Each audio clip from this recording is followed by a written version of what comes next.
Hello, everyone, and welcome to the Happiness Journey with drdan podcast, where every journey is worth living. My name is Dr. Dan, and I'm your host for today's episode. I'm a bilingual cognitive behavior psychotherapist specializing in anger management issues, both court-appointed and private, marriage counseling using the EFT method, dissociative disorders, narcissistic personality disorders, depression, anxiety, dream analysis, and also provide life, business, and retirement coaching support. I provide individual one-on-one sessions in both French or English, and also do group settings. If you need any assistance, reach out to DMV therapy and coaching services at 301-325-1550. And our website can be found at lifecoach.drdanpodcast.com.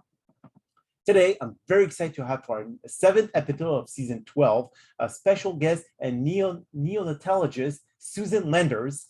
And just like every of my past episode, I will leave it up to the guests to properly introduce themselves, as no one can do a better job. Susan, the floor is yours. Dr. Dan, thank you for the invitation. I practiced medicine in the neonatal ICU for 34 years. I had a wonderful career. I also raised 3 children. I was married to another physician, so we had busy lives. But I managed to, over the decades, learn how to take care of myself, work full-time as a physician, and be a good enough mother. Yeah, I love that term because we all start out trying to be perfect mothers. We all do. Regular moms, physician moms, lawyer moms. We just think we're going to do it perfectly. And then when we have our children, reality sets in and they throw so many curveballs at us. I feel like I spent the first 7 years of my career, when my 3 children were born, learning to be at work when I was at work and be a mom at home when I wasn't at work. And that takes some time to get used to. Each child is different. Each child brings up different strengths in us, sometimes different weaknesses. And so I like to talk with other working moms, especially about how difficult it is to be a working mother. If you work full time, you are carrying a big load. You are worried about the household chores, the meals on the table, the soccer coach, the first grade teacher, the orthodontist, the lady next door, the PTA president who wants to help you with a fundraiser. And then there's your job. Oh, and I forgot your husband or your partner. And so we all struggle so much when we have our kids to sort of learn how to balance it all. I think it's more of a balancing act myself. It's more like juggling. You throw things up and some things work, other things don't. But Dr. Dan, I've been really worried about working mothers. I'm hearing from them on social media and reading blogs that they are struggling and they are feeling burnout. Agreed. You must be hearing about this in your practice. Every single day, actually, Susan. And, as to reiterate a little thing that you said earlier, when you have kids, unfortunately, they don't come with a manual. Right. We don't know what personality one will have versus the other. So it's not just struggling about the quantity of kids that you have, but also the different personality, different behaviors. I mean, some of them may deal with ADD or whatever it is. So it's as you said, it's a juggling act. And Yes. mothers, or especially working mothers, unfortunately, they don't know how to balance work, life, children, family.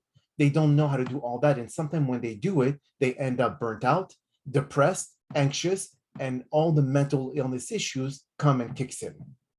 Well, there are ways to identify stress related to your work and your children. And I think there are ways to identify burnout before you get crispy.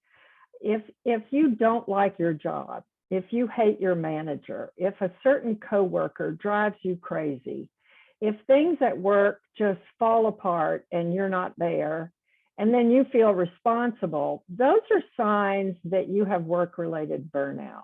Okay. And that means that you need to talk to your mentor, a coach, a therapist, your best friend. You need to talk to somebody about whether or not that job is right for you, your partner, your husband, of course. But working mother burnout is not just job burnout. Sometimes it is just being fed up with being a mom. My third one had dyslexia, and I was just at a point fed up with doing phonics and spelling and all the things that she needed. We used all of these learning tools and aids, and it was so repetitive. And it didn't bother me if I wasn't stressed out. But if my job had me stressed out, then I was more likely to be grouchy with her or yell at her. When we allow our stress from work to carry over into the home, when we yell at our children, when we really can't stand their rambunctious behavior, those are signs that we're overly stressed. Okay. When we resent our husbands, I'll never forget a time in my midlife when my husband had a wonderful job, brand new job, full promotion, big raise, and my job was just okay. And of course, I was chasing around 3 young children, and I began to resent him. He was having such a good time. I was struggling so much. And we had a lot of imbalance in our marriage. It was a difficult time. So the other thing working moms need to remember is that your relationship also weighs in. Everything you do, everything you're juggling has to do with your feelings about it, whether it's work, whether it's a child who's challenging, whether it's your marriage, whether it's your family of origin, if they're giving you a hard time. I think moms can learn to look for some of the signs of working mom burnout, and they can learn how to take care of themselves. It's hard and we don't like to do it, but I know it can be done because I did it. But here's the challenge, Susan. If we go back to what you said about if, let's say, a stress-related burnout, and then mothers or working mothers, they have to deal with a very toxic employer or a very toxic, like colleague, whatever it is.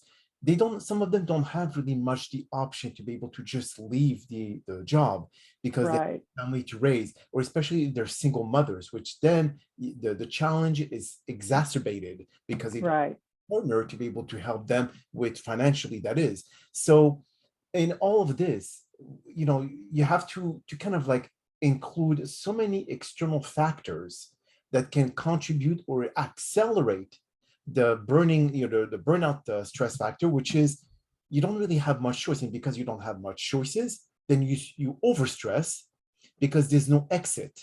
So what kind of strategies do you offer to working mothers to go around that? And let's not even add the postpartum depression. Oh, wow. That's a whole nother conversation. Dr. Dan, I think that single mothers are saints. I mean, they have to call in help when they need it. They don't have a partner or spouse nearby. They've got to use family, whether those relationships are good or not. They depend on their friends. And sometimes that is really difficult for women. If you're trapped in a job you don't like, you've got to at least, I believe, talk to your manager. Your manager or your director has to know how you feel about being part of his or her team, especially if you're really fixed to that job, if you really can't go anywhere else. You don't have to be miserable. You can ask for support. And I think that's what a work mentor helps you with. Somebody in the workplace that's 5 or 10 years older than you that can give you some pointers, can point you in the right direction, can give you some advice about how to handle difficult situations. The main things that I think working mothers have a hard time learning is we all talk about priorities. We all write out our priorities, and our children are on the list, and our partner and our family and our friends and our job. So often working mothers do not put themselves on the top of their list. Mhm. I mean, you are important to your success. When I learned in my 40s that I had to exercise at least 2 or 3 days a week, that I had to get outside and take a walk in nature after I had been on call for 12 or 24 hours, that I had to take naps, that I had to get in the bubble bath with my 2 daughters. I learned slowly but surely. I think I had friends who said, "You're not taking care of yourself." I learned how to take care of myself. I wasn't very good at meditation, but I did keep a gratitude journal. I loved writing letters, and that was a great way to use my right brain to write about what I was feeling and to kind of put my worries from work, all those things we carry in our left brain, aside. I did use my friendship support system. If I had not had other women physicians having babies and being mothers at the same time, I would have drowned. And we all have friends at work. We all have friends in our neighborhood. We've got to talk to them, use them for support, emotional support, not just babysitting in a crisis. But everybody I talk to feels the same way. When they're struggling, when they're burnout, they feel alone. I know you hear it in therapy. I just do not think we are alone. I think we just need to ask for help. It's not that simple, but that is a big, big first step. But what about, okay, so when we have families in certain scenarios, Suzanne, where they move to another city because they have to go and get a new job, okay? So they know no one. So how do you go around asking for help when there's really no one that you know, Suzanne? And the thing is, it can be challenging because you just don't want to ask strangers to Right, babysit when you don't really know them and you don't really trust them to be with your kids. So how does exactly. it take to be able to start searching for a good, healthy circle of friends? I did that by getting to know other mothers at the school or at the preschool. I went over and got to know a neighbor or two. There was one I hated and one I loved. I also went to church. I'm very old fashioned. I went to church. I took my kids to church and I got to know people in my Sunday school class.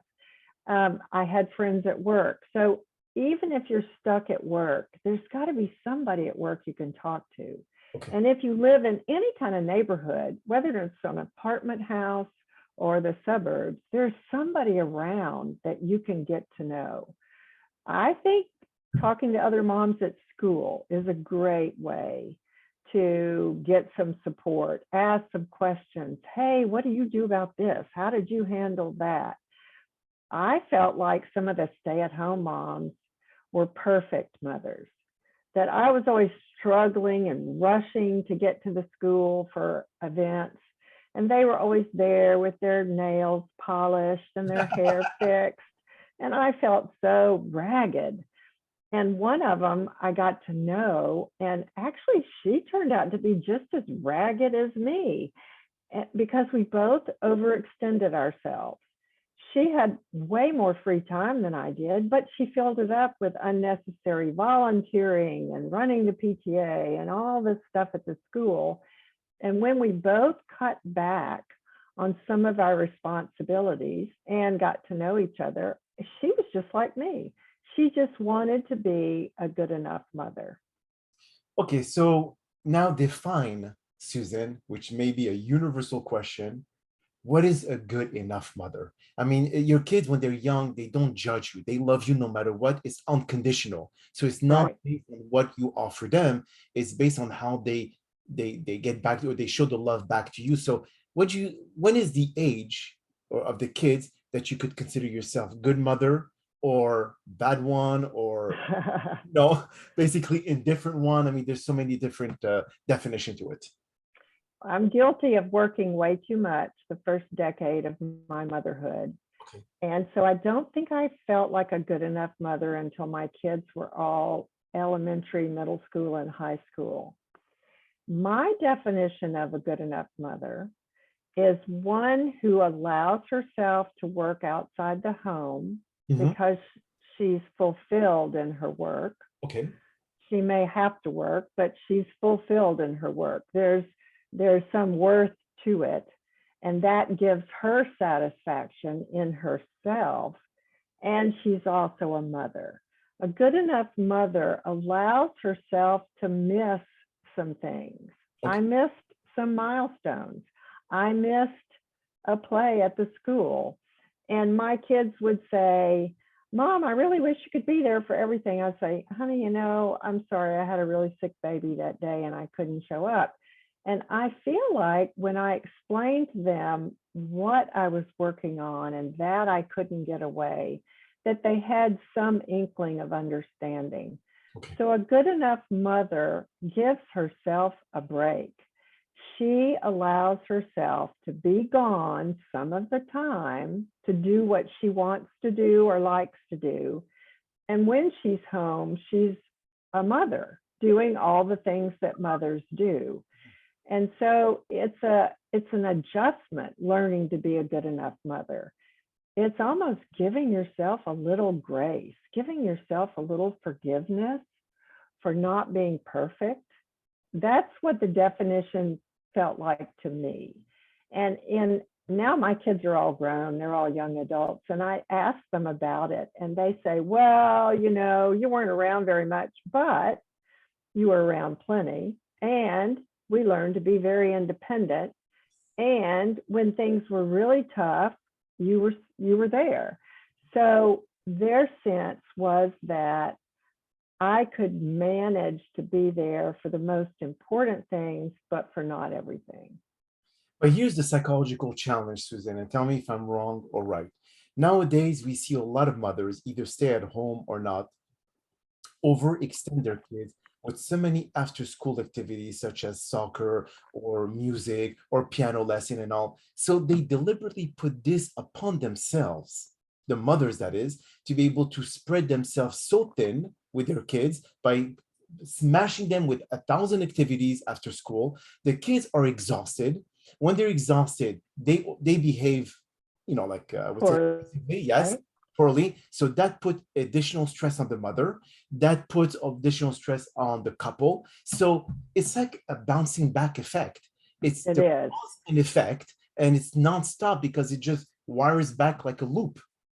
Modern millennial moms have gotten the message from somewhere that their children need to be exposed to every activity or every sport. I really disagree. I let my kids do two things. Mhm. So I had three kids. They did two things. That was 6 days a week at the most. And I did not let them start something new if they were still in something else. We know that overextension of children makes them fussy, makes them stressed, gives them tension. They don't learn or study as well. And sometimes they don't enjoy the activities that mom wants them to be in. I know some of your listeners have heard about helicopter moms Yes. who put kids in lots of activities and hover to make sure the coach is playing them enough and the teacher is doing enough work with them, calling or emailing the teacher. Nobody did that for me, and probably no one did that for you. When we were young, our parents taught us that if we wanted to do something, we should have at it. Correct. 1 or 2 activities a week. And when we failed, our parents did not bail us out. They said, failing is part of life. It's learning how to get better. It's learning how to cope. It's learning how to adapt. And so I think helicopter moms not only put their kids in too many activities and then interfere in the activities, but they also do not allow their children to fail. And I don't think helicopter moms are good enough mothers. I don't know, there's another term, tiger mom, out there, where you just Terms, yes. make sure your children are in all these things and music and arts and dance. It's too much. Most children can't tolerate that much extracurricular activity. And so, my opinion as a pediatrician and as an experienced mother is that tiger moms and helicopter moms just stress kids out. I see. Now, in your practice, when you deal with parents, and do they come to you with how to manage their time with work or with even stay-at-home mom, how to be able to keep themselves mentally sane throughout this process, or at least until the kids goes to kindergarten? Because the first 2 or 3 years before pre-K, they're at home or daycare, so they have to go to work. They have to run back home, go pick up the kid, bring them to their house, then cook dinner and make sure that they're bathed, they're put to sleep, brush teeth, etc. But Right. now society has become so demanding upon, regardless of mothers or fathers. It doesn't matter if you have a kid or you don't have kids, with work, with obligations, and so on and so forth. So no wonder so many people are seeking therapy. Is because Yes. something that they just could not fathom how much obligation they have towards their work, towards their family, towards their couple, towards the financial, emotional, spiritual. So how do you see society going from this point forward, Susan? Is there hope? I think there is hope. And I'll give you a personal example. My daughter is 35. She is a pediatric ICU nurse. She's working on her master's to become a nurse practitioner. She has two small children, ages 5 and 2.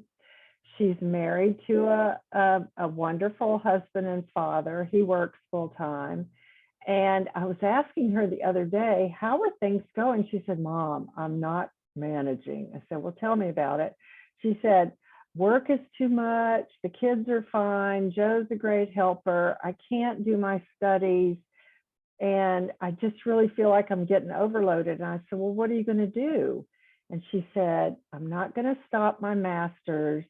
Joe and I have talked about it, and I'm going to cut back my hours. Instead of working 3 12-hour shifts a week, I'm going to work 2. And we're going to make it work financially. I said, oh, what a great idea, hon. That means you've got a whole nother day Mhm. away from the hospital. She had figured all this out by herself, and having me as a role model, because I'm kind of a workaholic myself, I was really proud that she figured out that she couldn't do school and motherhood and a marriage and a full-time job. So she chose what to work Or on. to cut. Now, not everybody's going to have that luxury, but I do think there are ways that we can help each other out to unburden, unload some of that weight. She was just overwhelmed, and she knew it.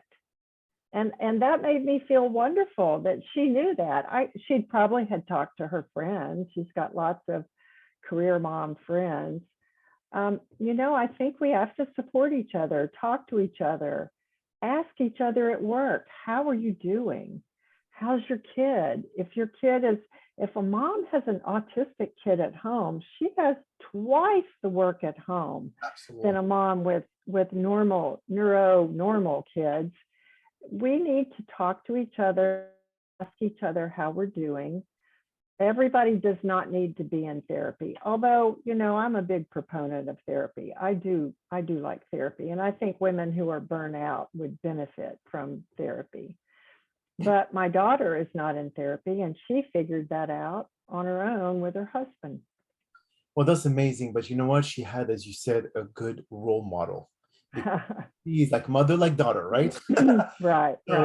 So the thing is that we see now, and maybe to go back a little bit in what we discussed earlier, Susan, when we see that women bring their kids to so many activities, it is because probably society around them or the people that they know have 20 or 30 activity lined up for their kids. So it's the fear of missing out. That's Yeah. what really caused so many women to overextend themselves or their kids to be able to continue doing activities after activities after activities, even if the kid doesn't care about it or doesn't like it, Mm. but they force it upon them. And then this is where the kids becomes more resentful towards their mom or their parents to be able to say, why am I doing this, or why I don't like it, and they're not performing. And then the coach start complaining to the parents and say, what is this kid doing here? I mean, he just doesn't like running, doing soccer or basketball or baseball, whatever it is. So, but then the mother or the father persist, and this persistence creates so much frustration in the family, and then parents fight. And so it's basically a never ending conflict. Well, I think the conflict can be ended when parents think about what's best for the child. I mean, the whole point of parenting is to raise happy, adjusted, independent children. And pushing your child into activities that they do like or do not want to do is not healthy. There's not a pediatrician on the planet that would tell a mother that having a child in 5 or 6 activities a week is good for them. Um, I mean, it's just too much anxiety provoking. It's too much conflict. And children need downtime, need playtime. We know that children love to play outside. Right. They love to play with their imaginations. They love to create and make things when they have nothing to do. You probably remember when you were young saying to your parents, I'm bored. And you know what they said back to us? They said, go find something to do. So allowing children to be bored, allowing children to choose their activities, only 1 or 2 a week, asking them how they feel about their activities is so important. I really think we can over stress and overextend children, and helicopter moms are notorious for doing that. I don't think I ever did that because my husband said, wait a minute, this is too much. If I ever said, okay, Anne really wants to add dance, he would say, no, she's already doing swimming. She doesn't need dance. And I said, well, you're right. And we would talk about it. It just has to be a decision for the parents and for the family that includes the child. Now, Beautiful. before we wrap up, I wanted to tell you and your listeners that I have created a checklist Mhm. for stressed moms who might be burnt out. If your listeners go to susanlanders.md.com/burnout, they will find a checklist, really quick, 21 items that I created and tested with a lot of millennial moms to see if they are truly burnt out. Beautiful. And I have lots of solutions and advice on my blog at my website, susanlandersmd.com. So I wanted your listeners to know that I support working moms.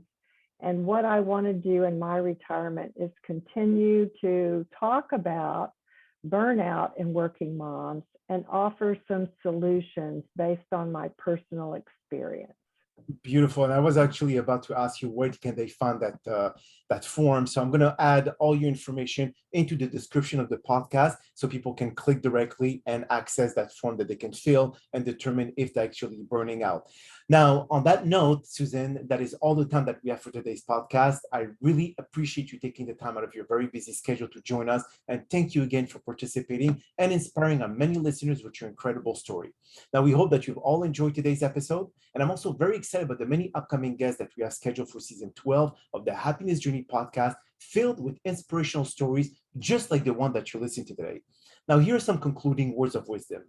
Happiness cannot be traveled to, owned, earned, worn, or consumed. Happiness is the spiritual experience of living every minute with love, grace, and gratitude. It is the interval between periods of unhappiness.